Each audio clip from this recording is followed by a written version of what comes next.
Order! Order! You are an incorrigible delinquent at times. Behave yourself, man!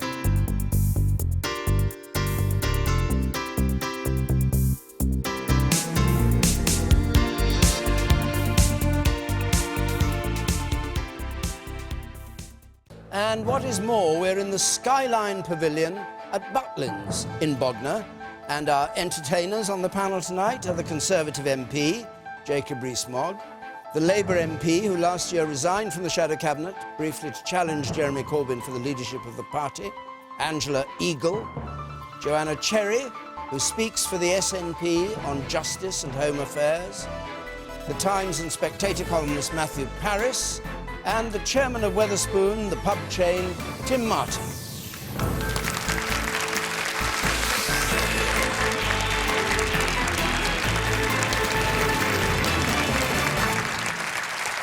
Thank you very much. And remember, at home, if you're watching the programme, you can join the debate either on Facebook or Twitter or by texting us on 83981. And if you push that little red button or flick on it at the top, you can see the text going across the bottom of the screen. So, our first question tonight from Florence Holland Norris, please. Florence Holland Norris.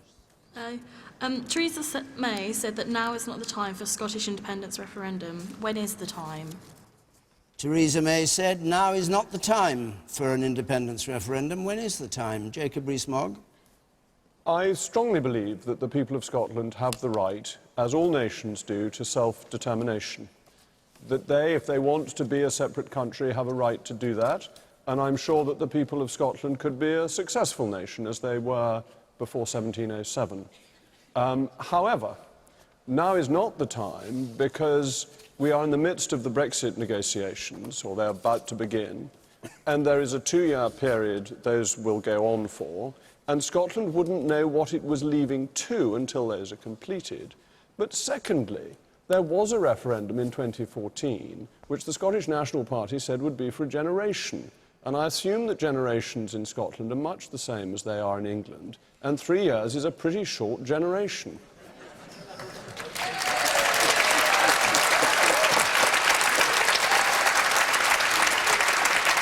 Florence's question was, when is the time? Well, I'm happy to accept the generational aspect of the call by the Scottish National Party. I think that's perfectly reasonable. I don't think you can bind future generations. So 20 years or so you think there should be one, not until then? But this is a political discussion. I think... Of course it's a political discussion. Yes, That's what we're having. That's what we're having. But it's that rather than being dressed up as some matter of great principle. It's a political discussion between Mrs. Sturgeon, who is a very highly capable politician, is trying to pick her moment when she thinks she will have the greatest chance of winning. That's completely understandable. And she thinks that with the uncertainty that there may be in the midst of the Brexit negotiations, that will be the opportunity. From the point of view of Mrs. May, it's the counter to that. It is that this is an unfair choice to offer to the people of Scotland at a point when they don't know whether they might get a very good deal within a Brexit situation, that what is going to happen to fishing and farming rights that may well, if the current devolution system remains, go to Scotland, because under the current Acts of Parliament, anything that is not reserved to Westminster goes to Edinburgh. Now, that hasn't been settled, whether the things that are at Brussels come back. And I would add one final thing, if I may. It's always struck me as very odd that people who want independence from Westminster want immediately to come under the yoke of Brussels, and that they've become the Brussels National Party rather than the Scottish National Party.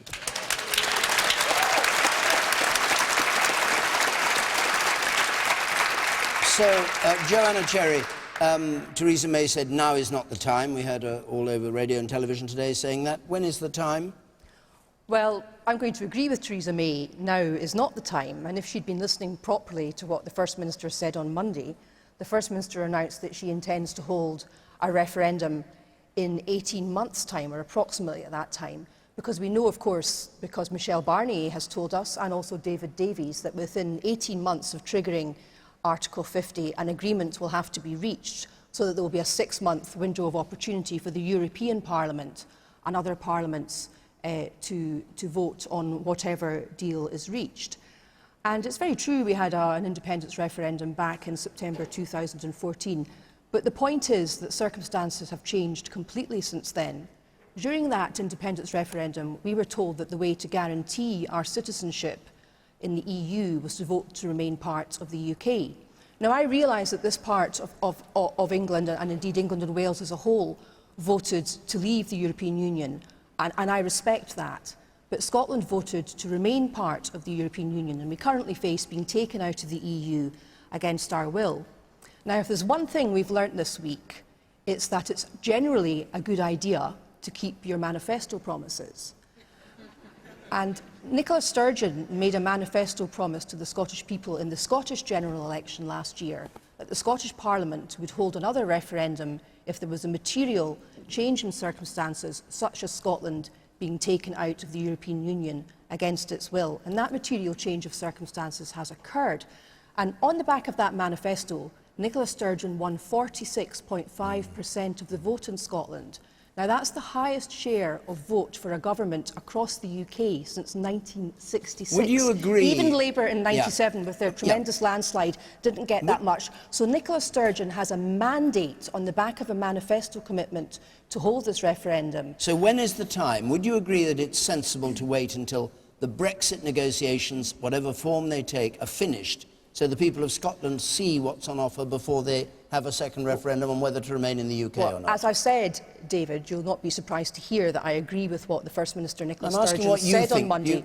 Do you think Brexit should be finished? The Scottish people need to make an informed choice. In other words, wait until after the negotiations. After 18 months after Article 50 has been triggered, we've been told by Michel Barnier for the European Union, he's their chief negotiator, and importantly by David Davies, and he told us this yesterday at the Brexit Select Committee on which I sit, that he agrees with Michel Barnier that an agreement will have to be reached within 18 months of Article 50 being triggered. And the reason for that is there's a 2-year period and you need a 6-month window for the European Union Parliament and other European Union member states to ratify the agreement. Okay, I think we get the point. When I think it should be, is I think it should be after that degree of certainty has been reached, when we see the deal that has been negotiated, and when other European Union countries are getting a chance to say whether they like the deal or not, Scotland should have a chance to say whether Scotland wants to take that deal or whether Scotland wants to be an independent country. Thank you very much, Joanna. The man there. Yes, you. So, you said that Nicola Sturgeon said that if there'd been a material change in the circumstances, they'd hold a second referendum, that being dragged out of the EU. But if I'm not mistaken, if you leave the UK, Scotland aren't automatically in the EU, so you'll be coming out of the EU anyway if you leave the UK. So that's kind of contradictory to what she's saying is the justification for having a new referendum. Well, OK, don't answer that for the moment. Let's just leave it. We'll come back to it. And the woman over there in the third row, let's just hear from one or two members of our audience. Yes, we had a lot of questions. When you say that the Scottish people voted on the independence referendum in 2014, that they thought they were voting to stay in the EU. No, they already knew that we were going to have a referendum on the UK's membership of the EU, and they voted to remain as part of the UK. I will... Forgive me, John, I will come to you, but I don't want the whole debate to be dominated by your position. But I would like a chance to answer these questions. Of course, if you just remember them and you can come back to them. Angela Eagle. Well, I think that we're divided enough at the moment. And actually, I think this is an opportunistic thing that Nicola Sturgeon has done.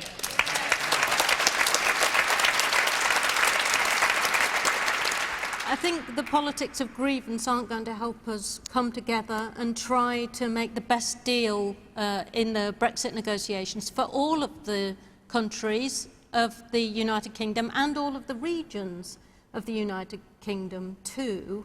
I think it's important as well to recognise that we need to work together in these crucial next 2 years, and to launch this second bid after only 3 years to have an independence referendum, I think is mischievous, to say the least. What do you expect? I mean, What do you expect Nicola Sturgeon to do during the Brexit? She says there's no contact between her and Theresa May. She's not been included in these things. What do you expect her to do? Just sit it out and wait while the negotiations go on? I have to say that I think that Theresa May needs to be much more inclusive in the way in which she is conducting the Brexit negotiations, both with Parliament, which she initially tried to exclude, and also with the with Wales and Scotland. And I'd like to see a special committee of the regions set up so that she could involve them too. I think she'd have a much more powerful and stronger argument to do a better deal if she was much more inclusive. I think when you think about it as a social democrat, we want solidarity and working together. We don't want and don't think that our country's future is best made by dividing us up and separating off one piece from another. Are you briefly in favour of what Jeremy Corbyn said he was in favour of, which he was fine with a second referendum? Are you fine with a second referendum? Well, the Labour Party's position, and Jeremy has clarified this, is that we are against a second referendum. The MSPs in Scotland, Labour's MSPs, will be voting against during the debate which will happen at Holyrood next week. We think that the SNP should get on with doing the day job and actually govern Scotland in the interests of everybody. We're doing that, Angela, we're doing that. OK. I have to say as well, I don't understand why the SNP want to stay in the single market in Europe, which many of us wanted to stay in, but think that it's OK to, in order to achieve that, to leave the even bigger single market, which is want to stay the UK. In both. We want to stay in both. The woman up there on the... yes, you. But do we know if the Scottish people have the appetite for a second referendum so soon? What's your view? I don't think they should, no. Matthew Parris. I don't think Mrs Sturgeon actually wants a second referendum before Brexit. I think she wants to call for a second referendum before Brexit, and she knows she can rely on Mrs May to refuse to have one. So it suits both of them in lots of ways. But I do think that if in a sustained way the Scottish people want a second bite at this cherry, I think they should be allowed to have it. Circumstances have changed.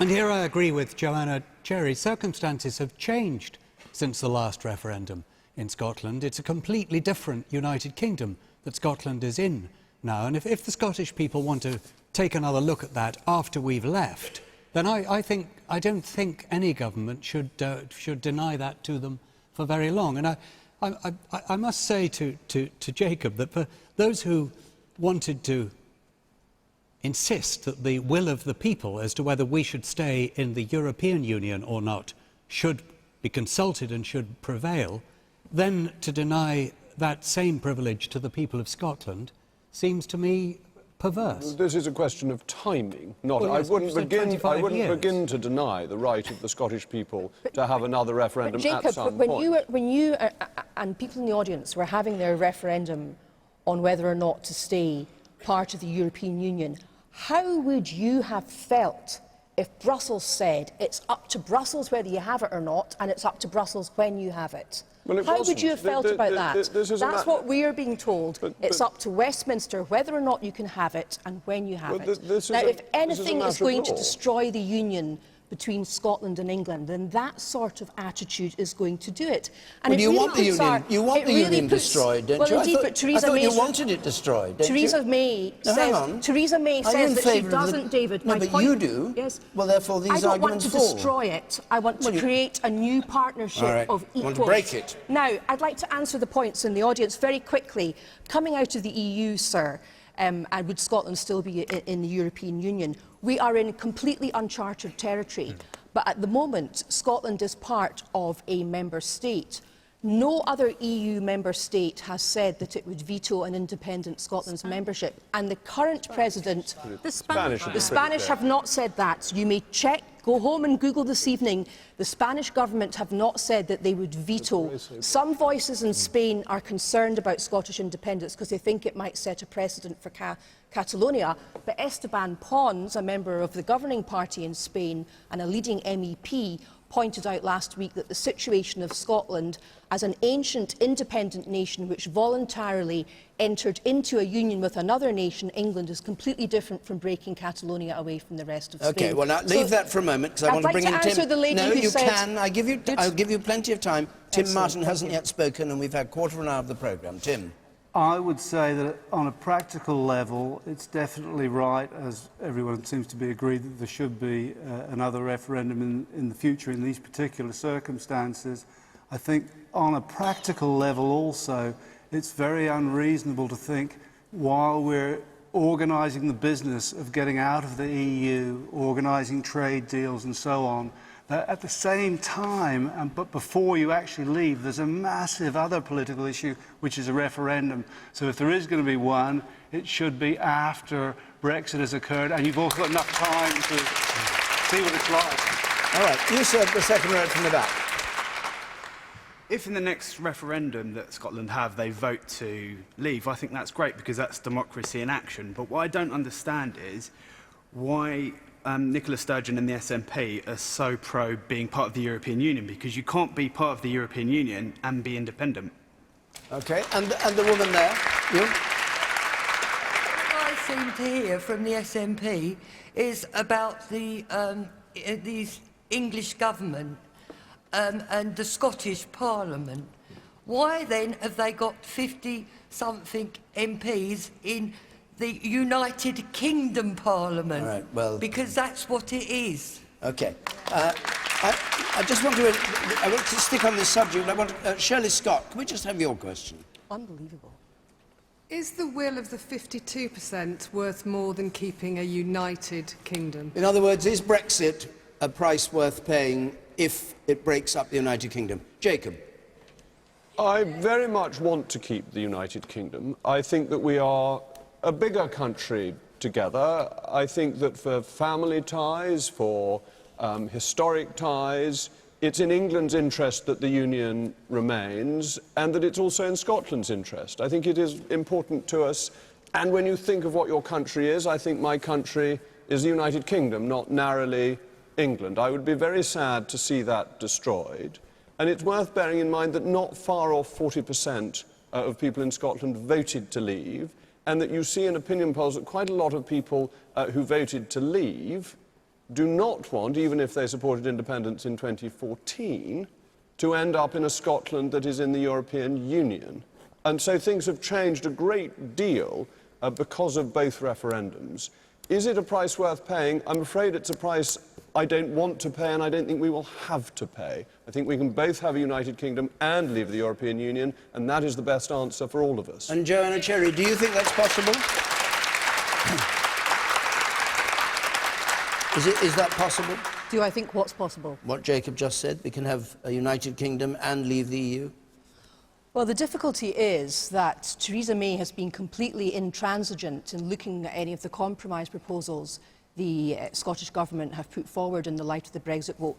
To answer the lady in the audience's question a moment ago, the reason why we have 59 Scottish MPs, 56 of whom are SNP, at Westminster is because Scotland's Parliament is devolved and only has powers over certain things. Defence, foreign affairs, macroeconomic policy, immigration are all at Westminster. So that's why we presently have Scottish MPs at Westminster. And indeed, I'm very proud to represent the people of Edinburgh South West at Westminster.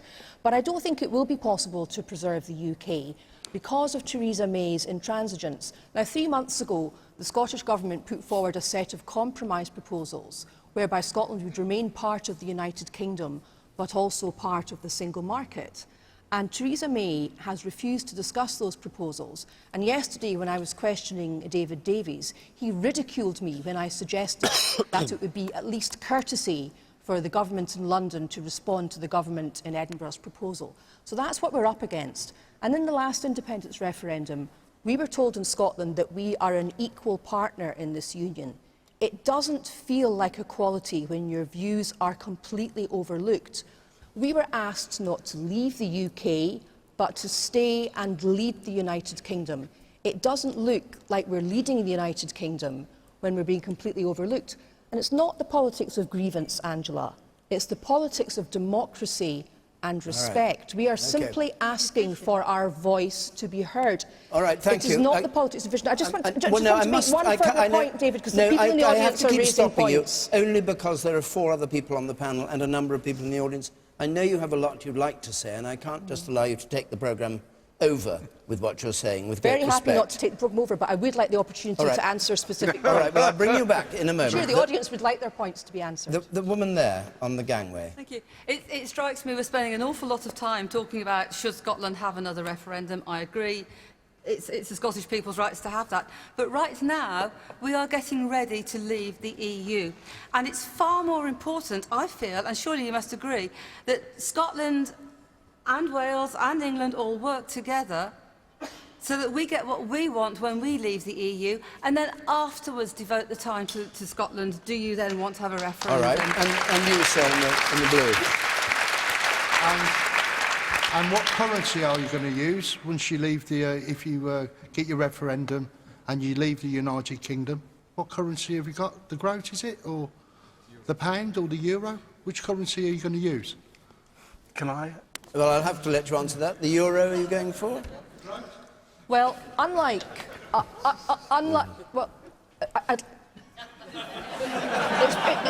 it's perhaps worthwhile reminding ourselves that viewers in Scotland are watching this programme tonight, and we perhaps shouldn't ridicule them in the same way that I wouldn't wish to ridicule people in the audience.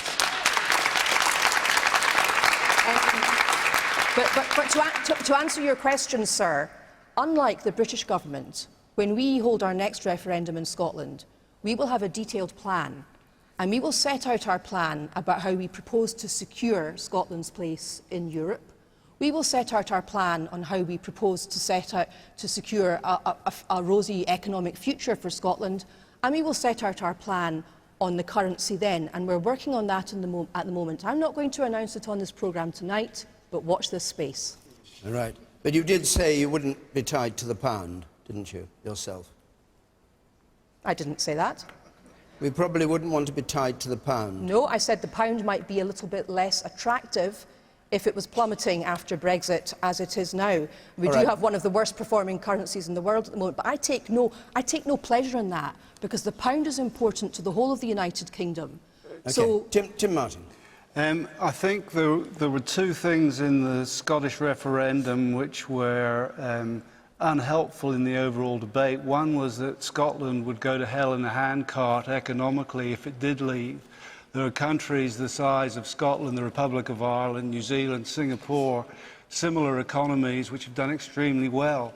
But the other point that no one grasped the nettle in respect of was that if you want your own country and your own government, you have to have your own currency. A currency and a government are both sides of the same coin. And so I think that that's a nettle that wasn't grasped at the time by the SNP. We've all seen the problems in Greece, in Portugal, etc., and in Europe as a result of trying to have a European currency with no government behind it. Okay.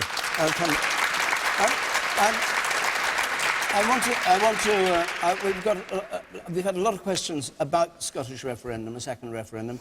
We've also had a lot of questions about Brexit itself, and time is passing. I'd like to take this question from Sue Bringlow, please, which is looking at the Brexit negotiations. Sue. In light of David Davis's admission that no economic assessment has been carried out on the effects of a hard Brexit, should the triggering of Article 50 be delayed? This was before the committee, Joanna Cherry, that you heard him on yesterday. So since he doesn't have any idea what might happen if it doesn't work, should he delay until he has worked it out? Andrew Regal.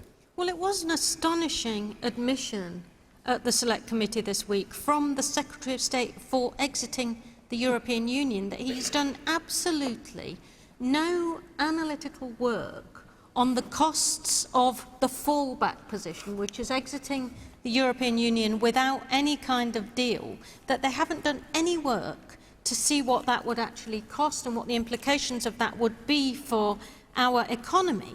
And yet we have a Prime Minister who's gone around the country saying no deal is better than a bad deal. But they haven't actually done the basic homework. It seems that David Davis comes from the Boris Johnson school of doing your homework. Don't do any of it.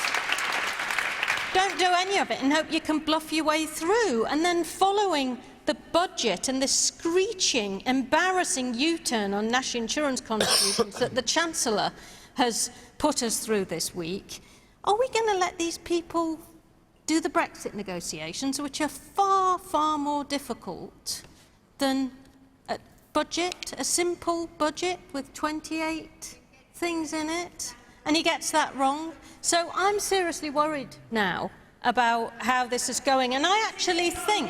to stand up and say something then. On a Wednesday, he doesn't do anything. He stands there and everyone turns off. You've got mobile phones, you've got everything. Who are you talking about? No one takes a notice of him.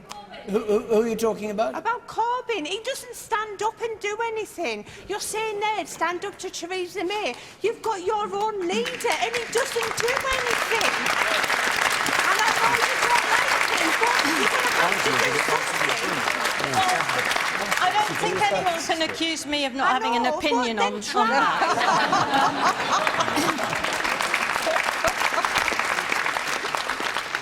But the important thing, I think, for our Prime Minister is that she doesn't try to do this in the way she's begun by doing it. She's got to bring the nation together, the 48% as well as the 52%. She's got to take us forward, and she has to do that by actually including everybody, not this high-handed, leave it to us, we don't want to talk to you about it attitude. And I think as a country we will then have a much better chance of doing a better deal. I'm deeply worried about how they've started. All right, let me just remind you of Sue's question, Jacob. In the light of David Davis' admission no economic assessment has been carried out on the effects of a hard Brexit, should Article 50 be delayed? No, definitely not, and I'm so pleased that Mr Davis has said this. Think back to the referendum campaign. The Bank of England, the OECD, the IMF all told us we were ruined. It was all a disaster. We were going to have a punishment budget within days of daring to vote to leave the European Union. All these clever economists got the whole thing completely wrong. And what we don't want to do is to think that we can model economically what may happen with any degree of precision in 2 years' time, depending on factors that are uncertain. We can't do that, and it is a false position to put yourself in. It's a false reassurance. What you want to do is to look at the general picture and make a judgment. How do we trade with 60% of the world already? We do so under WTO rules. Would we need to apply tariffs on goods coming into this country if we were out of the customs union? No, we would not. That would be a voluntary choice for us. There is no need for tariffs. So you can make an intelligent judgment without getting in all these people who got it so hopelessly wrong only a year ago. And I think it's worth learning from experience.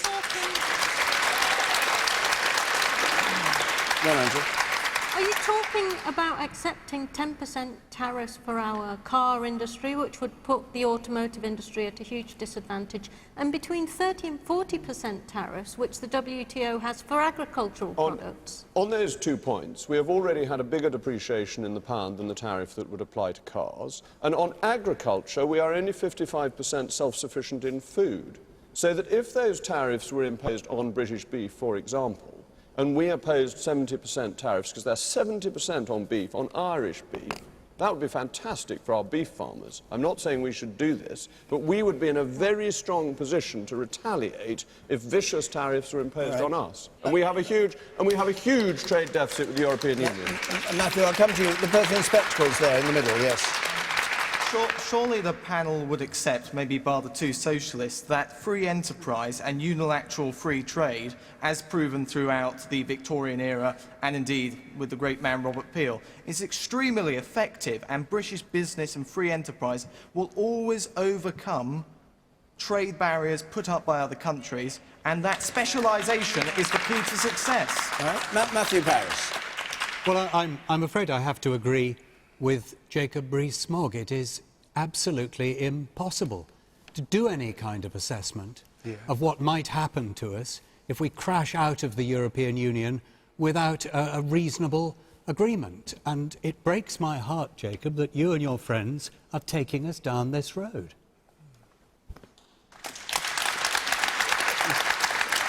So you think the outcome is going to be falling off the cliff? Yes. Yeah, well, we may get a very hard Brexit. We may get a crashing out with no agreement at all. It's perfectly clear, I think, to almost everybody who travels on the continent that our European partners are not going to give us a cushy deal. Why should they? Tim Martin? I negotiate a lot of trading agreements over the years, and the one thing, as I think some people have said here, Jacob said, is you can't guarantee the outcome in advance, and there are so many variables it may not be worthwhile trying. I think our best approach with the EU is to say we're happy to do a free trade deal with you, or we'll trade under World Trade Organization rules. It's up to you. It's under those circumstances we'll get the best deal. If everyone says we're desperate for a free trade deal, we'll be inclined not to get one. But if we don't impose any tariffs, at the moment the EU is not a free trading organisation. For 7% of the world it's free trade. For the other 93% there are huge tariffs. We can drop the prices people pay in the shops in Bognor, Regis, by 7 or 8% if from the end of the Brexit negotiations we just don't charge any tariffs to third-party countries. Prices will go down, we'll be better off, the government will get more tax. All right. Okay. The woman up there, yes. It might sound a bit simple, and it seems obvious to me that surely a lot of these conversations and decisions should have been spoken about and made before we were given the choice to vote. Joanna Cherry, you agree with that? I wholeheartedly agree with you, madam. Yesterday's performance by David Davies before the Exiting the EU Select Committee was quite extraordinary. And I have to say all credit to the chair of the Exiting this EU Select Committee, Hilary Benn, and also Angela's colleague Pat McFadden for really putting David Davies on the spot. Not only did he tell us he'd made no economic assessment of the effect of crashing out of the EU with no deal, he also went on to say that yes, if we fell back and relied on WTO rules, 30 to 40% would be slapped on British agricultural exports, 10% on car exports. He went on to say that, yes, he hadn't really thought about it, but now that it was put to him, yes, we would all lose our EHIC health insurance when we were travelling abroad. He also said, yes, the financial services sector, which is so important to London and Edinburgh, which I represent, will lose its passporting rights. He also agreed with Hilary Benn that we would fall out of the EU-United States Open Skies Agreement, which would make airfares a lot more expensive. Now, I respect the fact that the people of England and Wales voted to leave the European Union. But I'm sure the people of England and Wales didn't vote to make their country poorer and didn't vote to make their country have less free trade. Now, it might surprise you to hear this. As a Scottish nationalist, I'm a great fan of English wine, and I know you have some great Sauvignon Blancs in this area of West Sussex. If you crash out with no deal, 32% will be tariff for exports of that wine will be slapped on. Okay. So these are all the things that David Davies now admits to be the case, but weren't discussed before the referendum. All right. So, like the lady who asked the question, Sue, I am worried that we seem to be proceeding with the plan. Joanna, I have to stop you again. I'm sorry. The man up there, yes. Thank you very much, Joanna. Yes, you, and then I'll come to you here. Given the incredible uncertainty with regards to leaving the European Union, does it not make sense to have a second referendum when the final deal is known? Well,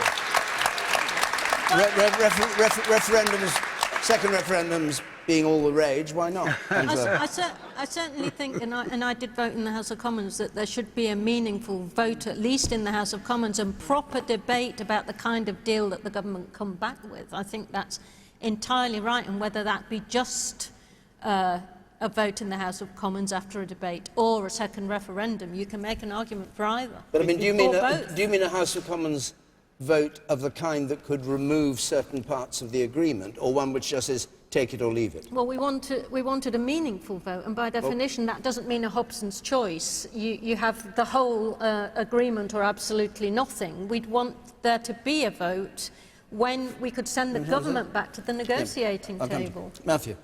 Do you know, we can argue till the cows come home about whether there should be this vote in Parliament or that vote in Parliament, and at what point there should be a vote. It will all depend on how public opinion approaches the emerging terms of the deal that we're going to get. And if the public turn against what looks like the kind of deal that we're going to turn against, believe me, Parliament will get a vote. Parliament will demand a vote. MPs are pretty pusillanimous people. They tend to put their fingers up to the wind and see which way public opinion is blowing. Isn't that their job? It is their job. It is indeed their job. And if public opinion is blowing against this deal, then there will be a vote in Parliament and the government will not be able to ignore it. The people have spoken and they have declared that 2 + 2 = 5.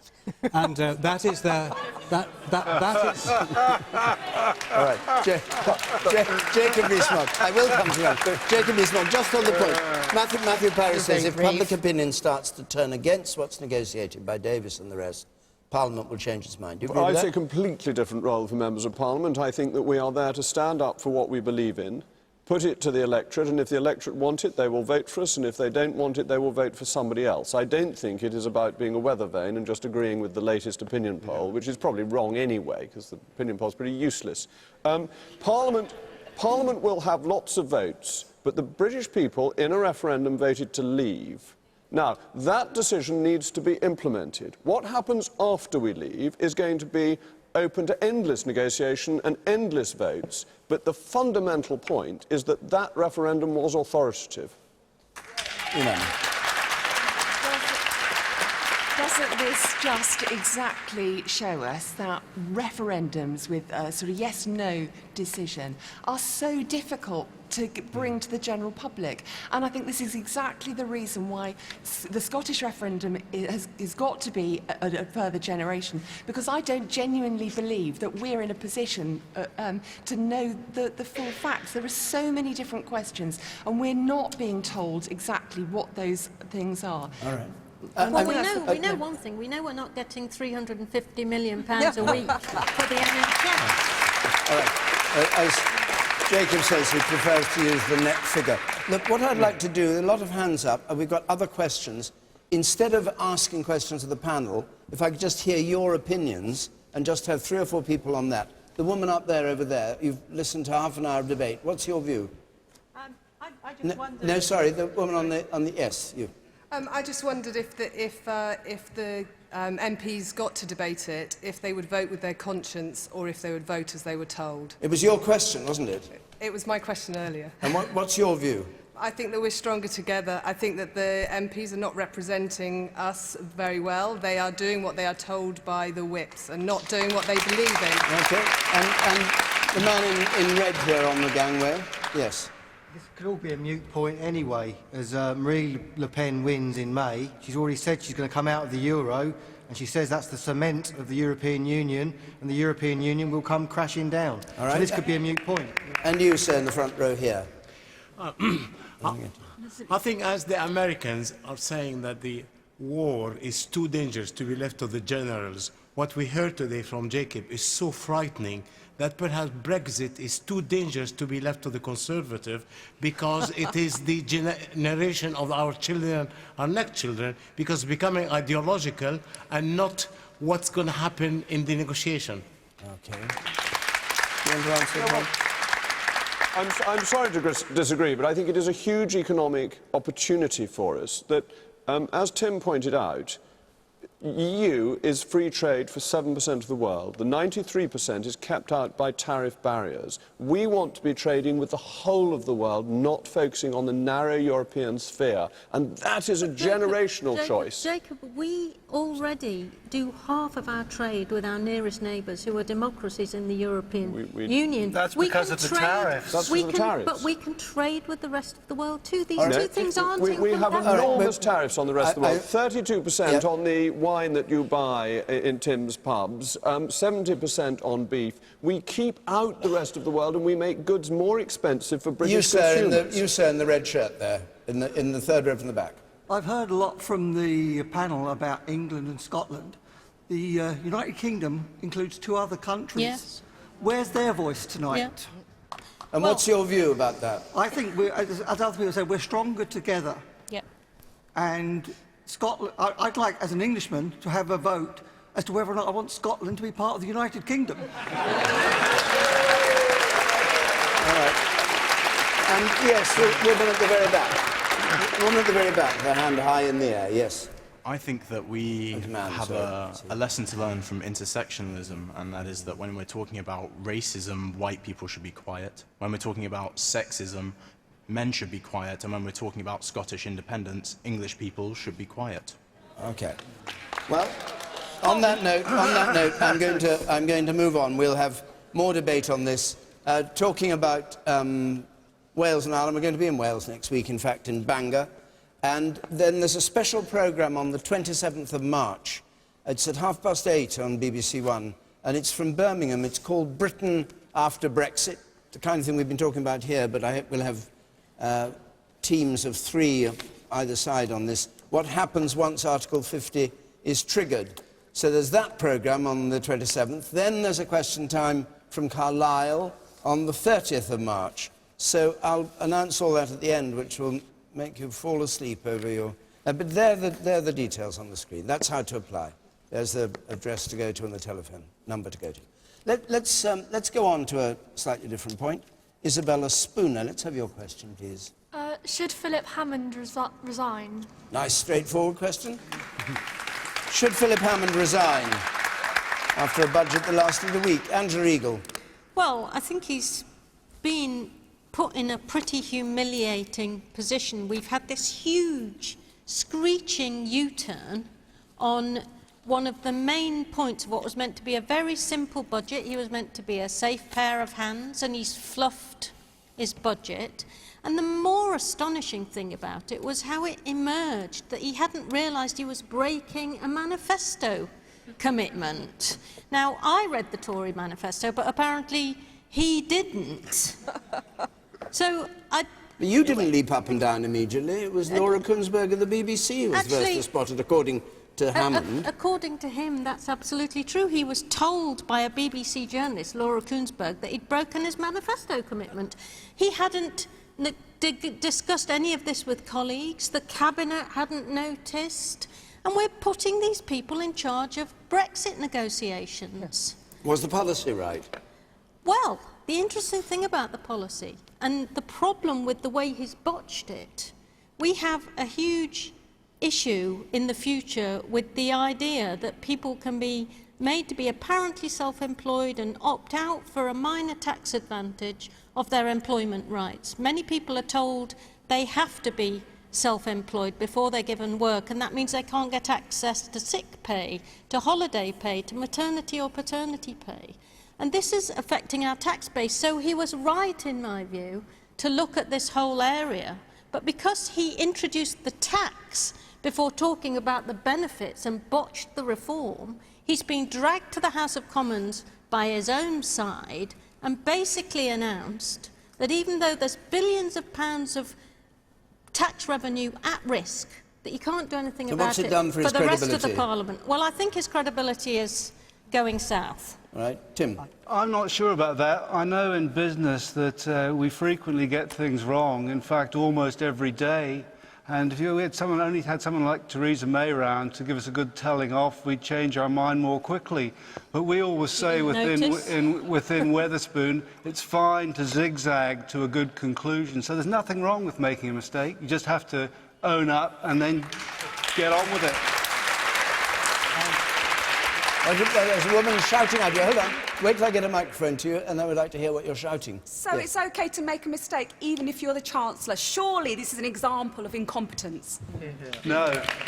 No, Chancellors make mistakes all the time. The amazing thing about democracy is that it works, and that we have all these debates, have debates in Parliament. Angela gets on the case. So does Jacob, and that's why it's such a great system. And the problem with the European system is that there are 5 unelected presidents, and you can't deselect President Juncker. So great to have our democracy when we can point out Philip Hammond's mistakes. I think it's completely, and he's lost trust in the completely unacceptable that Philip Hammond should have been humiliated in this way. It's completely unacceptable. Well, and he by must the Prime have, Minister, you mean? By the Prime Minister, and he must have considered resignation in the last couple of days. And she must also take ownership for what was in the budget statement. She saw it. Presumably the Cabinet discussed it. How it has been allowed to arise, the impression that it was all Philip Hammond and nobody else, seems to me wrong. And I think any Prime Minister who humiliates her Chancellor in the way that this has happened will find that revenge may well be served, as Geoffrey Howe served revenge on Margaret Thatcher, cold in the future. Come on, Matthew, he's a grown-up guy. He can take a little bit of a cuff around the cheeks from the Prime Minister. He'll have taken the view that for the Chancellor to resign at the moment, at this critical moment when we're about to trigger Article 50, would be against the national interest. But he will be hurting, he will be smarting. I'm surprised he'd be that sensitive. And he will have his revenge. Politicians are sensitive. Are they? Yes, yes. Yeah. All right, well, Jacob Rees-Mogg, it was Conservatives, allegedly, who insisted that this measure was dropped. Well, and you presumably were one of them. I said so in the budget debate that followed the Chancellor's budget. I didn't think it was a good policy. I think that you need to look at the whole issue of national insurance and disguised self-employment in a proper way and have a fundamental reform of national insurance, which is not a contributory insurance, it's basically an income tax, and look at it properly in a detailed way. But what about the point that Matthew made? I'm about to come to Mr. Parris's point. I do not think, as the lady asked, that Mr. Hammond should resign, and I don't think he's been humiliated. No. I actually think that there is an enormous wisdom in being able to admit that you have made a mistake and have changed your mind. All of us in our daily lives make mistakes, and we all know that it is better to correct that mistake and reverse quickly rather than waiting and having to reverse anyway.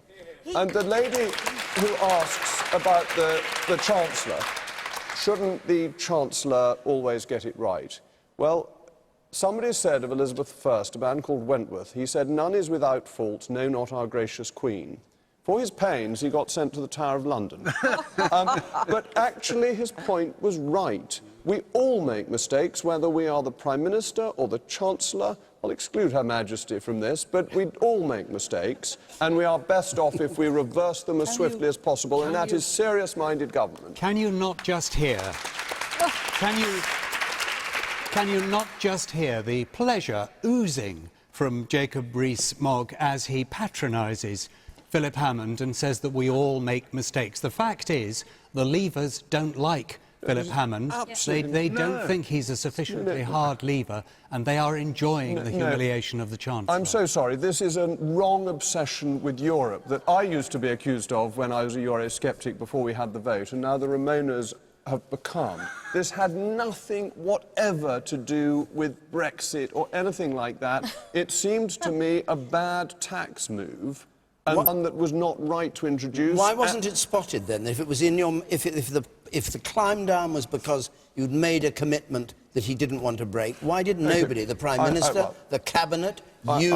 I think the error was that they thought that the bill that had made it impossible to change national insurance covered the manifesto commitments. I think they looked at a more recent document rather than the original document. And that's a perfectly... The 1922 committee were told that there would be no reversal of this when they were complaining about it last week. There were Conservative ministers on the TV defending it as it was reversed. There are a lot of people that won't forget this huge mess. No, but that's deeply unrealistic. And I hope that when the time comes that I'm in opposition, I'm not so unrealistic. Everybody knows that a policy reversal cannot be half admitted. You can't say, well, we might reverse it to tomorrow or we might not. You have to wait until the point the reversal is announced. Joanna Cherry, then I'll come to you. Yes, the woman there, I'll come to you in a moment. Joanna. Well, of course we all make mistakes, but this was a colossal mistake. It was the centrepiece of his budget, And now that he's had to do this screeching U-turn on it, there's a £2 billion hole in his budget. Now, this has got to be worrying. He didn't mention Brexit at all in his budget, which most of us found quite surprising and concerning. But this is the man who's going to be in charge of the United Kingdom's finances as we go through the Brexit process. And he made a colossal mistake in his budget. He seemed to have completely forgotten about a manifesto promise. And what happened here was that the Tories rebelled almost immediately. Now, I'm sat between two Tories tonight, and they'll know better than I do that Tory rebellions normally tend to be a bit slow burn. But this one started immediately. You could tell from the faces sitting behind the Chancellor as he announced this that people weren't happy about it in the Tory party. And of course they wouldn't be, because this change would have had a major impact on small businessmen and women. I'm sure there's many of you sitting in the audience tonight who would have been impacted by this. And at the very least, if you're going to make such a huge change in policy, you should carry out some consultation with business beforehand. Clearly, this was some smart aleck idea that was thought up to balance the books in ignorance of a manifesto commitment that's had to be reversed immediately. And yes, in normal times, to answer Isabel's question, in normal times, one would think that this was a resignation matter. But unfortunately, we're not living in normal times. I don't think the public agree with that. I think the public think this was OK, a medium-sized mistake. He changed his mind, so what? But it's about the ego of, according to Matthew, really, and the sensitivity of politicians. We don't go for this. You made a mistake. The next day you corrected it. That's fine. Fine. OK. And we've got... I'm sorry. We've only got 5 or 6 minutes left, and I do want to take one more question. I'm sorry to you. I know I did say I'd bring you in, but I can't do everything. Hannon Wilson. Hannon Wilson, please. Are we asking the impossible from the NHS to deliver with the money it has? Are we asking the impossible from the NHS to deliver with the money it has? Angela Eagle. Well, yes. We have to be quite swift, I'm afraid. Yes, on this, I think so. There's going to be a real terms cut in the next 2-3 years in NHS budgets. NHS staff who keep the whole thing going haven't had a pay rise of any amount for years. The huge cuts to social care, which have happened since 2010, nearly £5 billion worth of cuts to social care, have actually put enormous extra pressure on the NHS. The other week, I did a shift with the paramedics in my local area, and they are constantly on the go. As soon as they deliver patients into A&E and clean the ambulance and get ready to go again and say they're available, they are called.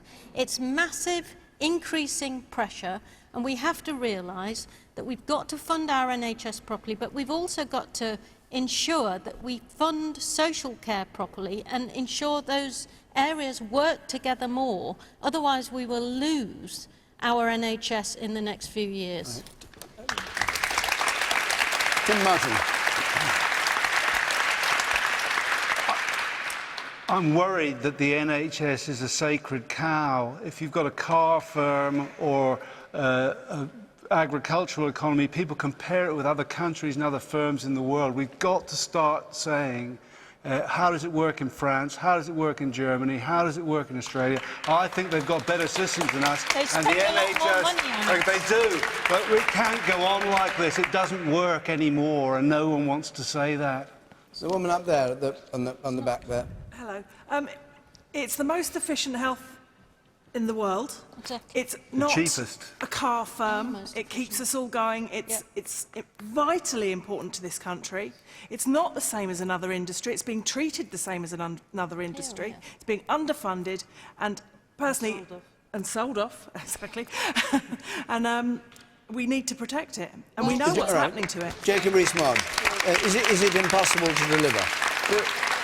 The money for the NHS goes up year in, year out. It was ring-fenced in the age of austerity. It's getting another £10 billion before the end of the Parliament. I don't think endlessly providing more money is ultimately going to be the answer. There are enormous strains. The ageing population, 1 million more people over the age of 75 since 2010. in 7 years. So why are It's we an cutting extraordinary... social Well, care? social care is also getting more money, but the Labour Party always thinks it's about money. No. But it's not. It's going to be about delivery, and I think we're going to have to think very seriously about how we deliver health and social care in this country, and we've got to be open to reform. I don't know what that is. I don't have a policy prescription, but I think we need a national conversation about how we're going to develop this, because there isn't endless money. There isn't a money tree that is going to pour billions in. It has been protected in a time of austerity, but there are always demands for more. An ageing population, better types of medicine, on it goes. And I think we need a serious conversation about how we're going to develop And this. would you like to see or examine the possibility of a tax specifically for the NHS? No, so people absolutely knew- not. Hypothecated taxes are a great mistake because they lead to the wrong amount of money, either too much or too little. The too much then gets pinched, and the too little has to be All right. topped up. Governments cheat on hypothecated taxes. You there, ma'am. I'd like to ask what the government's going to do to provide more GPs. I work in a GP surgery, and over the last 3 years we've struggled to even get locums to come in because of the amount of paperwork that the government put in place. So there's actually less time for patient care, and then the government say, oh, we need doctors for 24 hours a day, make them work longer. They work hard. So you mean long. is it money or the administration that's in the way? Both. Matthew Barris. Matthew Barris. Yes, we are asking the impossible from the NHS, and we've always asked the impossible from the NHS. The NHS has always struggled, always wanted more money. Politicians have never been able to give it as much money as they want, and the result is that we have a good second-rate health service in Britain for the cost of what would in any other country be a fourth-rate health service. We get very good value out of the NHS, but it's under strain and it's fraying, and we must find new sources of revenue. And just to cut to the quick, I think people like me ought to have to pay something towards our health care because I can afford to. Joanna Cherry. Yes, the Tories are asking the impossible of the NHS in England and Wales because they underfund it. Health has devolved in Scotland. The Scottish Government has pumped record funding into the NHS in Scotland.